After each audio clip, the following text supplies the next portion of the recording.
Yun! Good day po sa inyong lahat. Kung isa kang tattoo artist at naghahanap ka ng mid-range tattoo machine, liga, sabay-sabay nating i-review yung bago kong Ambition Turden Max. Ito yung box niya. Tinanggal ko na sa karton. Ambition ang nakasulat to sa box. So, ang machine na to, ang pangalan ng machine na to, Ambition Turden Max. Pag bumili ka, pwedeng single bat at pwedeng dual bat. Ito yung dual bat niya. Ito natin. Tinanggal ko na siya sa lalagyan para mabilis makita. So, ang battery nito ay 2,400 mAh. Ang charging time niya ay 2 to 3 hours. Then, use time, 8 to 10 hours. Then, ang kagandahan sa machine na to, ang makikita mo sa loob, ito. Meron siyang sariling disposable grip. Bulky grip. Yung sa goma ito. Ang masasarap hawakan. So, ang machine na to, meron siyang dalawang uri ng stroke. Ang una, yung nakasaksak sa machine, 4.0 mm. Spare niya ay 3.5 mm. So, meron na siyang O-ring na kasama at alling wrench. So, charging cable.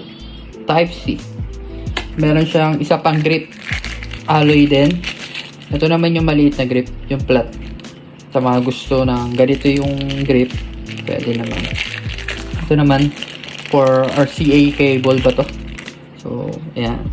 Sa mga gumagamit ng cable, kung ayaw mag-battery pack. Sige, tara. Buksan na natin yung machine. So,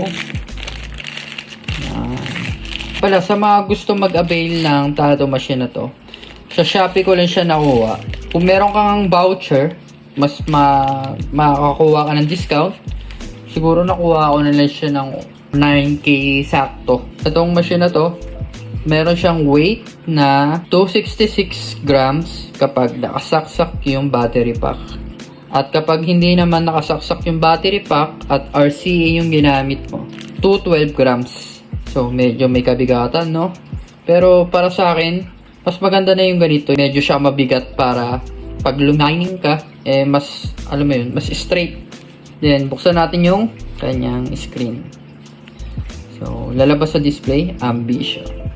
So, pagbukas mo ng machine, aandar agad yung motor niya. So, mararamdaman mo, mandar na yung motor.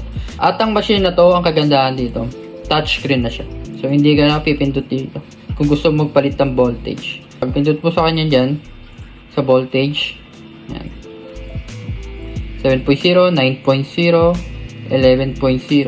Ang mga features ng machine na to, papakita natin.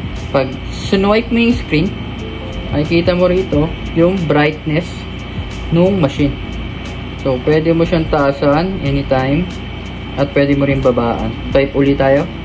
Meron siyang flashlight. Open natin. Yun, meron siyang sarili. Maliwanag kaya hindi masyadong makita yung flashlight. At meron din siyang date. So, makikita mo rin dito kung ilang oras na siya ginagamit. So, balik ulit tayo dun sa totoong screen display niya. Meron siya makikita ritong hertz. Gaano ba siya ka-vibrate? Pag ginawa ko siya, 5.0 yung voltage. Halos wala naman. So, syempre, pag 5.0, medyo mabagal yung takbo ng machine. So, medyo mas mararamdaman mo yung vibrate. 7.0. Okay pa rin. 9.0. Solid tong machine na to. Lalo na yung grip niya. Itong nakasalpak na grip na to. Pag hinawakan mo siya, mas komportable yung kamay mo. Mas makakalinya ka ng maayos. Makakaikot ka. Bilis niyang iikot. Ang motor pala nito is brushless na din. So, mas malakas yung palo niya. Saka, naka-straight rod to. Hindi to katulad nung ibang machine na yung rod, parang lumiko pa. Ito, straight yung rod niya. Yan. Naka-straight. Ano nga ba tunog nito pag merong needle? So, meron akong spare needle dito. Salpak natin.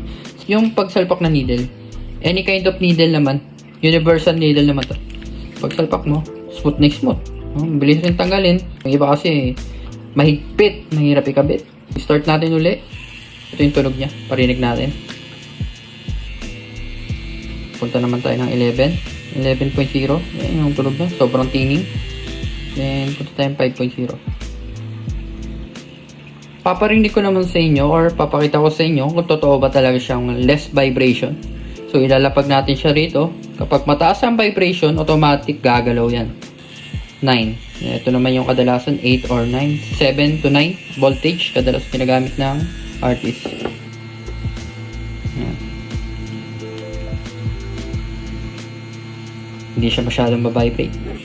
So, masarap siyang hawakan. Masarap siyang handling. Kumbaga parang komportable talaga yung kamay ko rito. Sa mga gusto mag-avail nito, ilalagay ko na lang yung link sa taas sa Shopee. Pag bumili kayo, pag pindot nyo ng link ko, automatic sa store nila kayo mapupunta. Siguro mga nasa ano siya, 10,250 ang price niya. Syempre may shipping pa. Tapos, kapag meron kang voucher, mas mababawasan. Itong machine na to, goods na goods para sa akin. Tara, sabay-sabay natin itong testingin sa paggawa ng tattoo. Pag bumili ka nito, automatic meron kang freebies sa kanila. Ambition ink caps. So yung ink caps na to, try natin buksan. Pakita ko sa inyo kasi nagagandahan talaga ako sa ink caps na ito. Wow. Hindi mo nakikita mo. Masarap tumitin eh. Sarap magkatupagan ito. Tara, may gawa rin naman ako. Testing na natin ito agad.